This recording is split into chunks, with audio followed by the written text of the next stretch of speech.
ಮರ್ಯಾದೆಯಿಂದ ನಿಜ ಹೇಳ್ತೀಯಾ ಇಲ್ವಾ? ನಿಜವಾಗ್ಲೂ ನನಗೇನು ಗೊತ್ತಿಲ್ಲಮ್ಮ. ಗೊತ್ತಿಲ್ವಾ? ಗೊತ್ತಿಲ್ಲಮ್ಮ.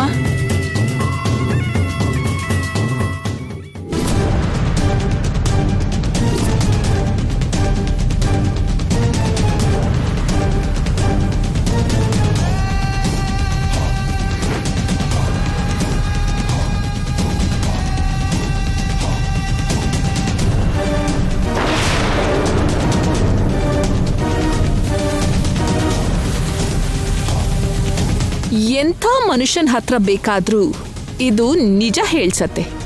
ಇವಾಗ ಹೇಳು.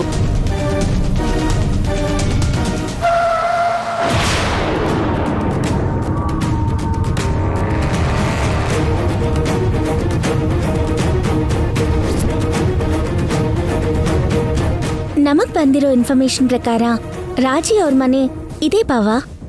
ಹೋಗೋಣ ಬಾ.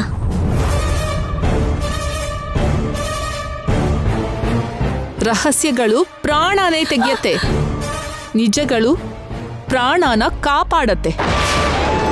ಹೇಳು, ಬದುಕಬೇಕು ಅಂತಿದ್ಯಾ, ಸಾಯ್ಬೇಕು ಅಂತಿದ್ಯಾ? ಹೇಳು.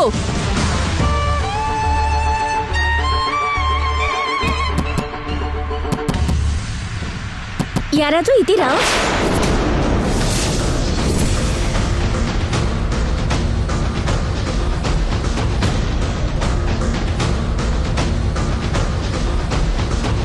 ಯಾರೋ ಬಂದಿದ್ದಾರೆ, ನಂಗೆ ಗೊತ್ತಿರೋರು ಇರ್ತಾರೆ.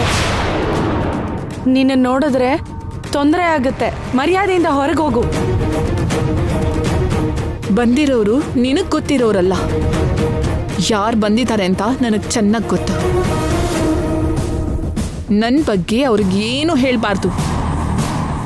ಹೇಳಿದ್ರೆ ಸಾಯಿಸ್ಬಿಡ್ತೀನಿ, ಹುಷಾರು.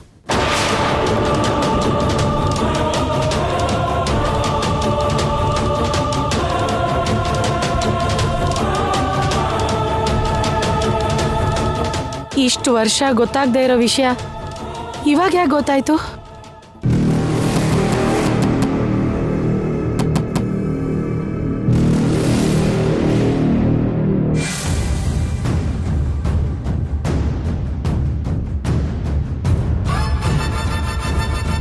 ಯಾರೇ ನೀವು?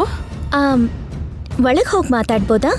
ನೀವ್ ಯಾರೋ ಗೊತ್ತಿಲ್ಲದೆ ನನ್ನ ಜೊತೆ ಏನ್ ಮಾತಾಡ್ತೀರಿ? ಯಾಕಷ್ಟು ಗಾಬರಿನಲ್ಲಿದ್ದೀರಾ? ನಾನು ಯಾಕೆ ಗಾಬರಿ ಆಗ್ಲಿ? ಹಾಗಿದ್ರೆ ಒಳಗೆ ಹೋಗಿ ಕುತ್ಕೊಂಡು ಮಾತಾಡೋಣ ಬನ್ನಿ.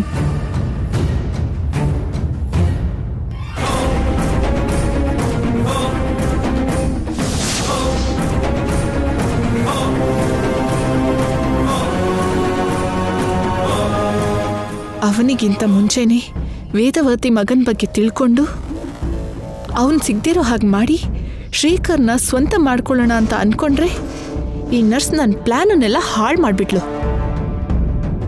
ಯಾರ್ ನೀವು? ಏನಕ್ಕೆ ಬಂದಿದ್ದೀರಾ? ನೀವು ದಯವಿಟ್ಟು ಬಂದು ಕೂತ್ಕೊಳ್ಳಿ. ನನ್ನ ಮನೆಗೆ ಬಂದು ನನಗೆ ಮರ್ಯಾದಿನ? ಅನಾವಶ್ಯಕವಾಗಿ ಟೆನ್ಷನ್ ಮಾಡ್ಕೊಳ್ದೆ ಮೊದಲು ನೀವು ಬಂದು ಕೂತ್ಕೊಳ್ಳಿ. ಹೇಳಿ. ಎರಡು ಮಾತಲ್ಲಿ ನನಗೆ ಬೇಕಾಗಿರೋ ಇನ್ಫಾರ್ಮೇಶನ್ನ ಕೇಳ್ತೀನಿ. ನೀವು ನನಗೆ ನಿಜ ಹೇಳಬೇಕು. ಇಲ್ಲ ಅಂದ್ರೆ ನೀವು ತುಂಬಾ ಸಮಸ್ಯೆಗಳನ್ನ ಎದುರಿಸ್ಬೇಕಾಗಿ ಬರುತ್ತೆ.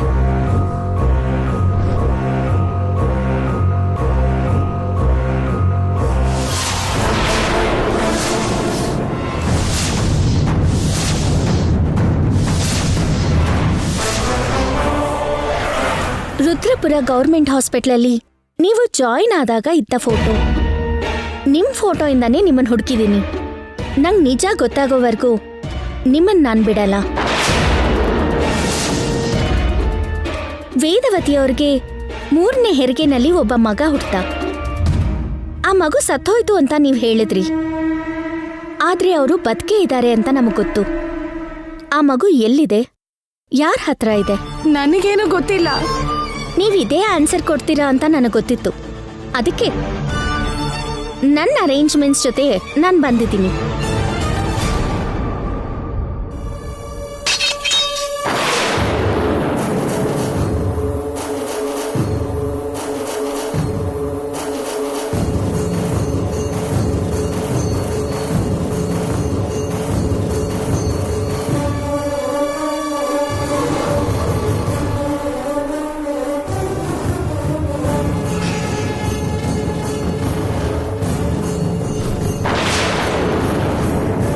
ನಂಗೆ ಗೊತ್ತಿರೋ ಇನ್ಫಾರ್ಮೇಶನ್ ಪ್ರಕಾರ ನೀವು ಒಬ್ಬರೇ ಇರ್ತೀರಾ.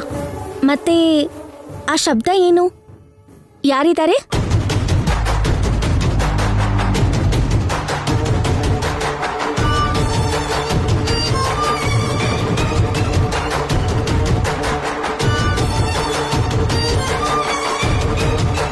ಸರಿಯಾಗಿ ಸಿಕ್ಕಾಕೊಂಡೆ.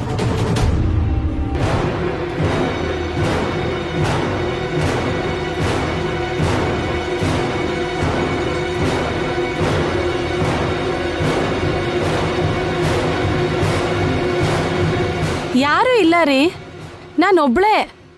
ಬೆಕ್ಕಿರ್ಬೇಕು.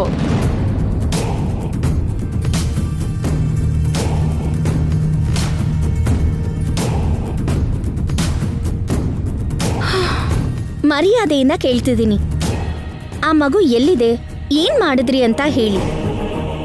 ಅವ್ರು ನಮ್ಮ ಕುಟುಂಬಕ್ಕೆ ತುಂಬಾನೇ ಮುಖ್ಯ. ತುಂಬಾ ವರ್ಷಗಳು ಕಳೆದೋಗಿದೆ ಅಲ್ವಾ? ಆ ರಹಸ್ಯದ ಬಗ್ಗೆ ಯಾಕೆ ಬಯಲಾಗತ್ತೆ ಅಂತ ನೀವ್ ಅನ್ಕೊಂಡಿರ್ತೀರ. ಯಾವಾಗ ಏನ್ ಮಾಡ್ಬೇಕು ಅಂತ ಆ ದೇವ್ರಿಗೆ ಗೊತ್ತು. ನಮ್ಮಮ್ಮ ಅಣ್ಣನಿಗೋಸ್ಕರ ಕಾಯ್ತಾ ಇದ್ದಾಳೆ. ಮಗನ್ ಬಗ್ಗೆ ಬೇಜಾರು ಮಾಡ್ಕೊಂಡಿದ್ದಾಳೆ. ಮಗನ್ ನೋಡ್ಬೇಕು ಅಂತ ಆಸೆ ಪಡ್ತಿದ್ದಾಳೆ, ಕಾಯ್ತಿದ್ದಾಳೆ. ದಯವಿಟ್ಟು ನಿಜ ಹೇಳಿ. ಆ ಮಗು ಸತ್ತೋಗಿದೆ ಅಂತ ಹೇಳ್ತಿದ್ದೀನಲ್ಲ, ಅರ್ಥ ಮಾಡ್ಕೊಳ್ಳಿ. ನಿಮ್ಮನ್ನ ಮಾಮೂಲಿಯಾಗಿ ಕೇಳಿದ್ರೆ ಮಾತ್ ಕೇಳಲ್ಲ ಅಂತ ಕ್ಲಿಯರ್ ಆಗಿ ಗೊತ್ತಾಗ್ತಿದೆ. ನೀವು ನಿಜ ಹೇಳ್ದೆ ಬೇರೆ ದಾರಿ ಇಲ್ಲ.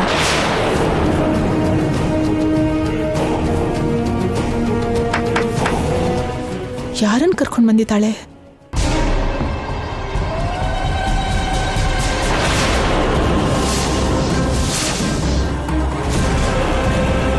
ಒಳ್ಳೆ ರೀತಿಯಲ್ಲಿ ನಿಜ ಹೇಳಿದ್ರೆ ನಿಮಗೇನು ಸಮಸ್ಯೆ ಇರಲ್ಲ. ಇಲ್ಲ ಅಂದ್ರೆ ತುಂಬ ಸಮಸ್ಯೆಯಲ್ಲಿ ಸಿಕ್ಕಾಕೋತೀರಾ. ಕೇಸ್ ಫೈಲ್ ಆಗುತ್ತೆ, ಕೋರ್ಟ್ಗೆ ಹೋಗ್ಬೇಕಾಗುತ್ತೆ. ನೀವು ಮಾಡಿರೋ ಕೆಲಸ ಕನ್ಫರ್ಮ್ ಆದರೆ ಶಿಕ್ಷೆ ಆಗುತ್ತೆ. ನೀವು ಯಾವ ಥರ ನಿರ್ಣಯ ತಗೋತೀರೋ ಅದೇ ಥರ ರಿಸಲ್ಟ್ ಬರುತ್ತೆ. ಇನ್ಮೇಲೆ ನಿಮ್ಮ ಇಷ್ಟ. ಕಾನೂನು ಏನು ಮಾಡಬೇಕೋ ಅದನ್ನು ಮಾಡ್ತಿರುತ್ತೆ. ಹೇಳ್ತೀನಿ, ನನ್ನೇನು ಮಾಡಬೇಡಿ. ನಾನು ರುದ್ರಪುರದಲ್ಲಿ ನರ್ಸಾಗಿ ಕೆಲಸ ಮಾಡುವಾಗ ಒಂದಿನ ರಾತ್ರಿ ಬಿಡದಿಯಿಂದ ವೇದವತಿ ಅಂತ, ಮುದುಗೆರೆಯಿಂದ ಸರೋಜ ಅಂತ ಇಬ್ರು ಡೆಲಿವರಿಗೆ ಬಂದಿದ್ರು. ಅವತ್ತೇನಾಯ್ತು ಅಂದ್ರೆ, ತುಂಬ ಪ್ರಯತ್ನ ಮಾಡಿದೆ. ತಾಯಿನ ಕಾಪಾಡೋಕ್ಕಾಯ್ತು, ಆದರೆ ಮಗುನ ಕಾಪಾಡೋಕ್ಕಾಗಲಿಲ್ಲ. ವೇದವತಿ ಅನ್ನೋರು ಗಂಡ್ ಮಗುಗೆ ಜನ್ಮ ಕೊಟ್ಟಿದಾರಂತಲ್ಲ, ಆ ಮಗುನ ನನ್ನ ಮಗಳು ಪಕ್ಕದಲ್ಲಿಟ್ಟು ಸತ್ತೋಗಿರೋ ಮಗುನ ಅವ್ರ ಪಕ್ಕದಲ್ಲಿಟ್ಬಿಡಿ. ನನ್ನ ಹತ್ರ ಇದನ್ ಬಿಟ್ರೆ ಬೇರೆ ಏನು ಇಲ್ಲ ಅಮ್ಮ.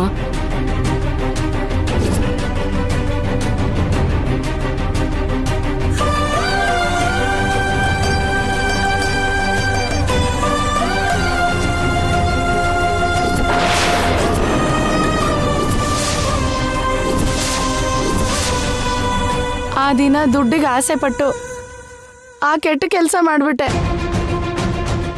ನನ್ನನ್ನು ಕ್ಷಮಿಸಮ್ಮ. ದಯಮಾಡಿ ನನ್ನ ಹೆಸರು ಹೊರಗೆ ಬರದೇ ಇರೋಂಗೆ ನೋಡ್ಕೊಳ್ಳಿ. ದುಡ್ಡಿಗೋಸ್ಕರ ಅಂತ ಒಳ್ಳೆ ಕೆಲಸಕ್ಕೆ ದ್ರೋಹನ? ಚಿಚಿ, ಒಬ್ಬ ತಾಯಿಗೆ ನ್ಯಾಯ ಕೊಡೋದಕ್ಕೋಸ್ಕರ ಇನ್ನೊಬ್ಬ ತಾಯಿಗೆ ಅನ್ಯಾಯ ಮಾಡೋದು ಎಷ್ಟು ಸರಿ? ನೀವು ಹೆಣ್ಣು, ಒಬ್ರು ತಾಯಿ, ನಿಮ್ಗೆ ಆತರ ಮನಸ್ಸು ಹೇಗೆ ಬಂತು? ಈಗ ಅವ್ರು ಎಲ್ಲಿದ್ದಾರೆ? 2-3 ಸಾಲಿ ಬಿಡದಿ ಬಸ್ ಸ್ಟ್ಯಾಂಡ್ ಹತ್ರ ನೋಡದೆ ಹೊರತು ಎಲ್ಲಿ ಹೋದ್ಲೋ ಗೊತ್ತಿಲ್ಲ. ಅವ್ರ ಫೋಟೋ ಇದೆಯಾ? ಸೂರಮ್ಮನ್ ಫೋಟೋ ನನ್ನ ಹತ್ರ ಇಲ್ಲ. ಇದು ನಿಜವಾಗ್ಲೂ ಸತ್ಯ. ಇದು ಬಿಟ್ಟು ನನಗೇನು ಗೊತ್ತಿಲ್ಲ. ದೇವ್ರ ಮೇಲೆ ಆಣೆ, ನನ್ನ ನಂಬಮ್ಮ. ಸರಿ, ನಿಮ್ಮ ಮಾತನ್ನ ನಾನು ನಂಬ್ತಾ ಇದ್ದೀನಿ. ಒಂದ್ ವಿಷಯನ ನೆನ್ಪಿಟ್ಕೊಳ್ಳಿ, ನೀವ್ ಬದಲಾಯಿಸಿರೋ ಮಗು ನಮಗ್ ಸಿಗೋವರೆಗೂ ನೀವ್ ಈ ಊರಿಂದಾಗ್ಲಿ ಈ ಮನೆಯಿಂದಾಗ್ಲಿ ಹೋಗ್ಬಾರ್ದು. ಅವ್ರು ನಮಗ್ ಸಿಗೋವರೆಗೂ ನಾನ್ ನಿಮ್ಮನ್ನ ಭೇಟಿ ಮಾಡ್ತಾನೆ ಇರ್ತೀನಿ. ನೀವು ನನಗ್ ಸಹಾಯ ಮಾಡ್ತಾನೆ ಇರ್ಬೇಕು. ಅರ್ಥ ಆಯ್ತಾ? ಸರಿ ಅಮ್ಮ.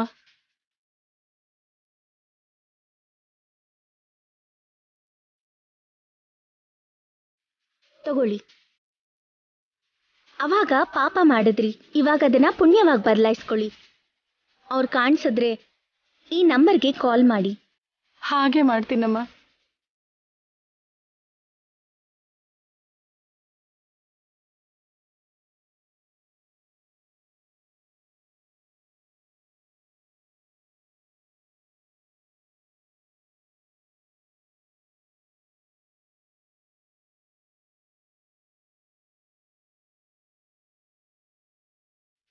ಚಾಕು ನೋಡಿದ್ರು ಆಚೆ ಬರ್ದಿರೋ ನಿಜ ಪೊಲೀಸನ್ ನೋಡಿದ್ರೆ ಬಂದ್ಬಿಡ್ತಾ?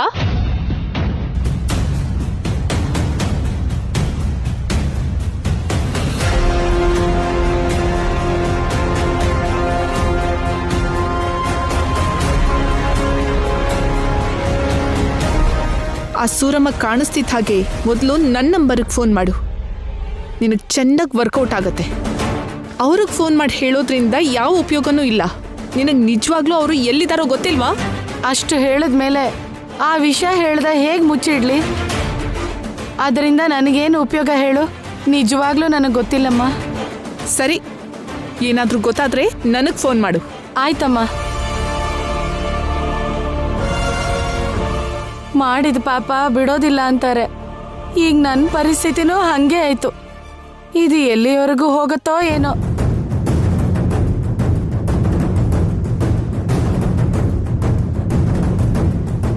ಅಮ್ಮಯ್ಯ, ಯಾರ ಕಣ್ಗೂ ಕಾಣಿಸ್ಕೊಳ್ದಿರೋ ಹಾಗೆ ಬಚಾವಾದೆ.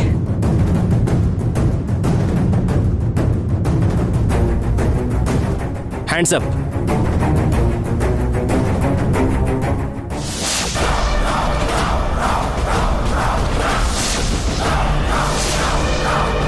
Turn this side.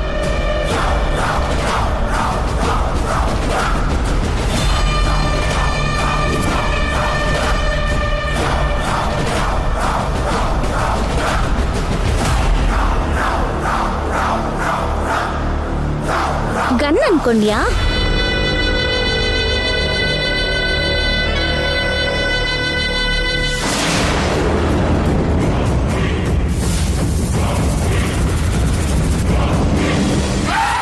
ಯಾಕೆ ಡ್ರಾಮಾಗಳು? ಈ ಏರಿಯಾದಲ್ಲಿ ಏನ್ ಮಾಡ್ತಿದ್ಯಾ?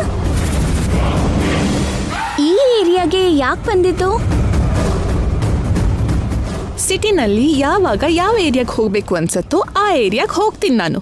ಅದು ನನ್ನ ಇಷ್ಟ. ಈ ಏರಿಯಾಗೆ ಯಾಕೆ ಬಂದಿದ್ಯಾ, ಈ ಏರಿಯಾದಲ್ಲಿ ಏನ್ ಮಾಡ್ತಿದ್ಯಾ ಅಂತ ಎನ್ಕ್ವೈರಿ ಯಾಕೆ? ಯಾವತ್ತು ಓಡಾಡ್ತಾ ಇರೋ ಜಾಗಕ್ಕೆ ಬಂದ್ರೆ ಅನುಮಾನ ಬಂತು ಬಿಡು. ನೀವ್ ಯಾಕೆ ಬಂದಿದ್ದು? ಮೊದಲು ನಾವು ಕೇಳೋದಕ್ಕೆ ಸರಿಯಾಗಿ ಉತ್ತರ ಕೊಡು. ಗೊತ್ತಿರೋರಿದ್ರು ಮೀಟ್ ಮಾಡೋದಕ್ಕೆ ಬಂದೆ. ಗೊತ್ತಿರೋರಾ? ಯಾರದು? ಅದು ನಿಮಗ್ ಬೇಡ್ದಿರೋ ವಿಷಯ. ರಾಜಿ ಅವರ ರುದ್ರಪುರದ ಗೌರ್ಮೆಂಟ್ ಹಾಸ್ಪಿಟಲ್ ಅಲ್ಲಿ ನರ್ಸ್ ಆಗಿ ಕೆಲಸ ಮಾಡಿರೋ ರಾಜಿ ಅವ್ರಿಗೋಸ್ಕರನೇನಾ ಬಂದಿದ್ದು? ಅವಳಿಗೋಸ್ಕರ ನಾನ್ ಯಾಕೆ ಬರ್ತೀನಿ? ಆ ಕೆಲ್ಸದ ವಿಷಯವಾಗಿ ನೀನ್ ಓಡಾಡ್ತಾ ಇರೋದಕ್ಕೆ ನಿನ್ಗೆ ಅವಳನ್ನ ಭೇಟಿ ಮಾಡೋ ಅಗತ್ಯ ಇದೆಯೇನೋ? ನನ್ಗ ಅವಶ್ಯಕತೆ ಇಲ್ಲ. ಅವಳು ಈ ಏರಿಯಾದಲ್ಲೇ ಇದ್ದಾಳೆ ಅಂತ ಆಗ್ಲೇ ಕಂಡು ಹಿಡಿದ್ಬಿಟ್ಯಾ? ನಾನ್ ಕಂಡು ಹಿಡಿದ್ರೆ ಏನ್ ಲಾಭ ಇದೆ ಬಿಡು. ನನಗಿಂತ ಮೊದಲು ನೀನೇ ಹೋಗವ್ರನ್ನ ಭೇಟಿ ಮಾಡಿದ್ಯಲ್ಲ. ನಾನ್ ಭೇಟಿ ಮಾಡೋದೇನು ನಿಂಗೇನಾದ್ರು ತಲೆ ಕೆಟ್ಟಿದ್ಯಾ? ತಾವು ಬಚ್ಚಿಟ್ಕೊಂಡು ನೋಡ್ತಾ ಇರೋದನ್ನ ನಾನು ಗಮನಿಸ್ತೇನೆ ನಿಹಾರಿಕಾ ಡಾರ್ಲಿಂಗ್. 10 ಮನೆ ಹಿಂದೆನೆ ಕಾರ್ ನಿಲ್ಸಿದ್ರೆ ಕಂಡು ಹಿಡಿಯೋದಕ್ಕಾಗಲ್ಲ ಅನ್ಕೊಂಡ್ಯಾ? ಇಂಥ ಜಾಗಕ್ಕೆ ಬರ್ಬೇಕಾದ್ರೆ ತುಂಬಾ ಹುಷಾರಾಗಿ ಬರ್ಬೇಕಲ್ವಾ? ನೀನ್ ಒಳಗಡೆ ಕಳ್ಳ ಹಾಗೆ ಬಚ್ಚಿಟ್ಕೊಂಡ್ ಮಾತ್ರಕ್ಕೆ ಕಂಡು ಹಿಡಿಯೋದಿಲ್ಲ ಅನ್ಕೊಂಡ್ಯಾ? ಆ ವಿಷಯ ಕೂಡ ನಮಗೆ ಗೊತ್ತು. ನಾನೇ ಬುದ್ಧಿವಂತೆ ಅಂತ ಅನ್ಕೊಂಡ್ರೆ ನೀವು ನನ್ಗಿಂತ ಜಾಸ್ತಿ ಬುದ್ಧಿವಂತರಾಗಿದ್ದೀರಾ. ನಿನ್ನಂತವಳನ್ನ ಸಹಿಸ್ಕೊಂಡು ಬದುಕ್ಬೇಕು ಅಂದ್ರೆ ನಾವು ಇಷ್ಟು ಮಾತ್ರ ಇರ್ಬೇಕಲ್ಲ ನಿಹಾರಿಕಾ? ಅಂಗೈನ ಅಡ್ಡ ಇಟ್ಕೊಂಡು ಸೂರ್ಯನ್ ಮುಚ್ಚೋಕ್ಕಾಗಲ್ಲ ಅನ್ನೋದು ಎಷ್ಟು ಸತ್ಯನೋ, ನೀನ್ ನನ್ನ ಪ್ರಯತ್ನನ ತಡೆಯೋಕ್ಕಾಗಲ್ಲ ಅನ್ನೋದು ಅಷ್ಟೇ ಸತ್ಯ. ಗಂಡಾಂತರದ ಹಾಗೆ, ವಿಘ್ನದ ಹಾಗೆ ನೀನ್ ಎಷ್ಟು ರೀತಿಲ್ ಬೇಕಿದ್ರೂ ಅಡ್ಡ ಬಾ, ನಾನ್ ಮಾತ್ರ ನಿನ್ನ ದಾಟ್ಕೊಂಡು ಹೋಗ್ತೀನಿ. ಅವನಿ, ದಾಟ್ಕೊಂಡು ಅಲ್ಲ, ತುಳುಕೊಂಡು ಅಂತ ಹೇಳ್ಬೇಕು. ಯು ಆರ್ ಕರೆಕ್ಟ್ ಬಾವಾ. ನನ್ ಶ್ರೀಕರ್ ಭಾವನ ನಿನ್ ಸ್ವಂತ ಮಾಡ್ಕೊಳ್ಳೋದಕ್ಕಾಗಲ್ಲ ನಿಹಾರಿಕಾ. ಬೇಕು ಅಂದ್ರೆ ಬರ್ದ್ ಕೊಡ್ತೀನಿ. ಸಮಯ ಬಂದಾಗ ನೀನ್ ಬರ್ಕೊಡ್ಬೇಕಾಗಿರೋದು ತುಂಬಾ ಇರತ್ತೆ ಅವನಿ, ಅವಸರ ಪಡ್ಬೇಡ. ಶ್ರೀಕರ್ ಅವ್ರನ್ನ ನಾನೇ ಸ್ವಂತ ಮಾಡ್ಕೋಬೇಕಾಗಿರೋ ಅವಶ್ಯಕತೆ ಇಲ್ಲ, ನೀನೇ ಬಿಟ್ಕೊಡೋ ಪರಿಸ್ಥಿತಿ ಬರುತ್ತೆ. ಅತ್ತೆಯವ್ರು ಕೊಟ್ಟಿರೋ ಮಾತಿನ ಪ್ರಕಾರ ಶ್ರೀಕರ್ ಅವ್ರನ್ನ ನನಗ್ ಸ್ವಂತ ಮಾಡ್ತಾರೆ. ನಾನಿದನ್ನ ಕನಸು ಕಾಣ್ತಾ ಇಲ್ಲ, ವಾಸ್ತವದಲ್ಲೇ ನಡೆಯುತ್ತೆ, ನೋಡ್ತಾ ಇರು. ನನ್ ಮೇಲೆ ನಿನಗಿನ್ನೂ ಆಸೆ ಹೋಗಿಲ್ವಾ? ಅದನ್ನ ಆಸೆ ಅನ್ನಲ್ಲ, ಪ್ರೀತಿ ಅಂತಾರೆ. ಮದ್ವೆ ಆಗಿರೋನ್ ಮೇಲೆ ಹುಟ್ಟೋದು ಪ್ರೀತಿ ಹೇಗಾಗತ್ತೆ? ನಿಮಗ್ ಮದ್ವೆ ಆಗಿದೆ ಅನ್ನೋ ನಿಜ ತಿಳ್ಕೊಳ್ಳೋಕ್ಕೂ ಮುಂಚೆನೆ ಅಲ್ವಾ, ಅದಕ್ಕೆ ಅದು ಪ್ರೀತಿ ಆಗತ್ತೆ. ನಿಜ ಗೊತ್ತಾದ್ಮೇಲೆ ಮನ್ಸು ಬದಲಾಯಿಸ್ಕೋಬೇಕು ಅಲ್ವಾ? ನನ್ ಮನ್ಸು ಹಾಗೆಲ್ಲ ಬದಲಾಗಲ್ಲ. ನಾನ್ ಆಸೆ ಪಟ್ಟಿದ್ದು ನನಗ್ ಸಿಗ್ಬೇಕು ಅಷ್ಟೇ. ನೀವು ನನ್ ಕಣ್ಮುಂದೆ ಪ್ರೇಮ ಪಕ್ಷಿಗಳ ಹಾಗೆ ಓಡಾಡ್ತಿರೋದು ನನ್ಗೆ ಒಂಚೂರು ಇಷ್ಟ ಆಗಲ್ಲ. ನೀವು ಹಾಲು ನೀರಿನ ಹಾಗೆ ಬೆರ್ತೋಗಿರೋದನ್ನ ನಿಜವಾಗ್ಲೂ ನೋಡಕ್ಕಾಗ್ತಾ ಇಲ್ಲ. ಹಾಲನ್ನ ನೀರನ್ನ ಬೇರೆ ಮಾಡೋ ಶಕ್ತಿ ಹಂಸಕ್ಕಿರತ್ತೆ ಅಂತ ಹೇಳ್ತಾರಲ್ವಾ, ಹಾಗೇನೆ ನಿಮ್ಮಿಬ್ರನ್ನ ಬೇರೆ ಮಾಡೋ ಶಕ್ತಿ ನನಗಿದೆ. ನಿಜವಾಗ್ಲೂ ನೀನು ಹಗಲ್ಗನ್ಸ್ ಕಾಣ್ತಿದ್ಯಾ? ಹಾಗಾದ್ರೆ ನೀನು ಜೀವನ ಪೂರ್ತಿ ಅಳ್ತಾನೇ ಬದುಕ್ಬೇಕಾಗತ್ತೆ. ಇನ್ನು 4 ದಿನ ಮಾತ್ರನೇ ಟೈಮ್ ಇರೋದು, ಆಮೇಲೆ ನೀವು ಬೇರೆ ಆಗದೆ ತಪ್ಪಲ್ಲ. ಅವಾಗ ಜೀವನ ಪೂರ್ತಿ ಅಳೋದು ನಾನಲ್ಲ, ನೀನು. ಅದು ನಿನ್ ಭ್ರಮೆ. ಎಲ್ಲಿದ್ದಾಳೆ ಅಂತ ಗೊತ್ತಿಲ್ದಿರೋ ಸೂರಮ್ಮನ್ನ ಹೇಗ್ ಕಂಡು ಹಿಡಿತ್ಯಾ? ಅದೇ ಅಲ್ವಾ ಚಾಲೆಂಜ್ ಅಂದ್ರೆ. ಕಣ್ಮುಂದೆ ಇರೋ ವ್ಯಕ್ತಿನ ಕಂಡುಹಿಡಿಯೋದ್ರಲ್ಲಿ ಕಷ್ಟ ಏನಿದೆ ಹೇಳು? ಕಣ್ಣಿಗೆ ಕಾಣಿಸ್ತಿರೋ ವ್ಯಕ್ತಿನ ಕಂಡುಹಿಡಿಯೋದ್ರಲ್ಲೇ ಅಲ್ವಾ ಕಿಕ್ಕಿರೋದು. Wait and see baby. ಬಾಯ್.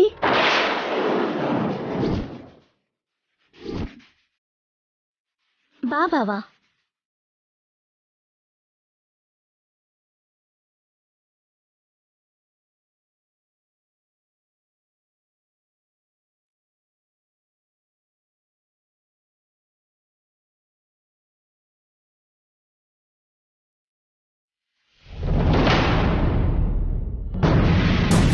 ನಿನ್ ಅಂತ್ಯ ನೋಡೋವರೆಗೂ ನಿನ್ ಬೆನ್ ಹಿಂದೆನೆ ಬಿದ್ದಿರ್ತೀನಿ ಅವನಿ.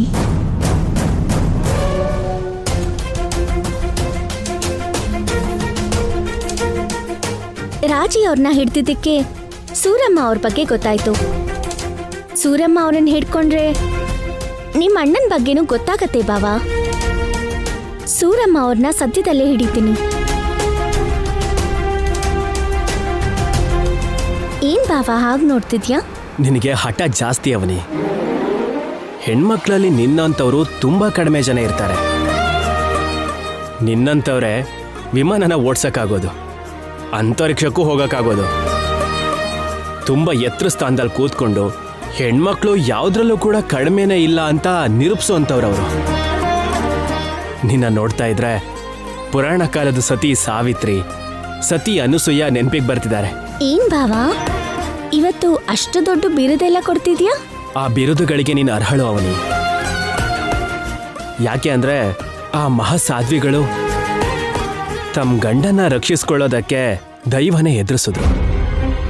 ಎಷ್ಟೋ ಪರೀಕ್ಷೆಗಳನ್ನ ಜಯಿಸಿದ್ರು, ತುಂಬಾ ಹೋರಾಟ ಮಾಡಿದ್ರು. ನೀನು ಕೂಡ ಅಂಥದ್ನೇ ಎದುರಿಸ್ತಾ ಇದೀಯ.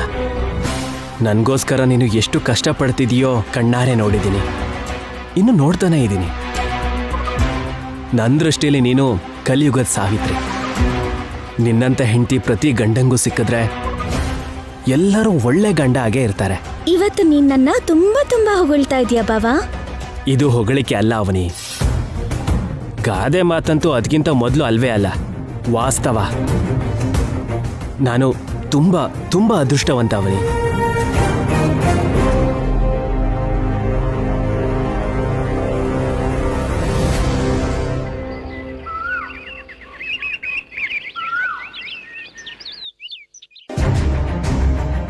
ನಮ್ಮ ಮಗನ್ನ ಹುಡ್ಕೋದಿಕ್ಕೆ ನಾವು ಕೂಡ ಏನಾದ್ರೂ ಪ್ರಯತ್ನ ಮಾಡಿದ್ರೆ ಚೆನ್ನಾಗಿರುತ್ತೆ ಅಂತ ನನಗನ್ನಿಸ್ತಿದೆ.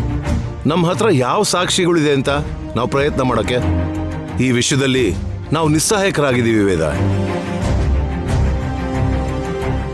ಈಗಿರೋ ಪರಿಸ್ಥಿತಿಲಿ ನಮ್ಮಿಂದ ಏನು ಮಾಡೋಕ್ಕಾಗಲ್ಲ.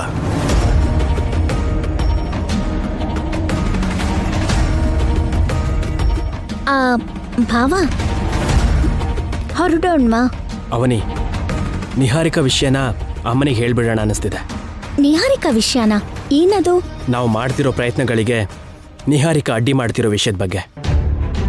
ನಿನ್ನೆ ನಮಗಿಂತ ಮೊದಲು ಆ ರಾಜನ ಭೇಟಿ ಮಾಡಿದ ಹಾಗೆ ನಾಳೆ ದಿನ ನಮಗಿಂತ ಮೊದಲು ಆ ಸೂರಮ್ಮನ ಭೇಟಿ ಮಾಡಿ ಬ್ಲ್ಯಾಕ್ ಮೇಲ್ ಮಾಡೋದು, ಹೆದರ್ಸೋದು ಮಾಡಿದ್ಲು ಅಂತಂದ್ರೆ ನಮ್ಮ ಅಣ್ಣನ ವಿಷಯ ಹೊರಗಡೆ ಬರೋದೇ ಇಲ್ಲ ಅಲ್ವಾ?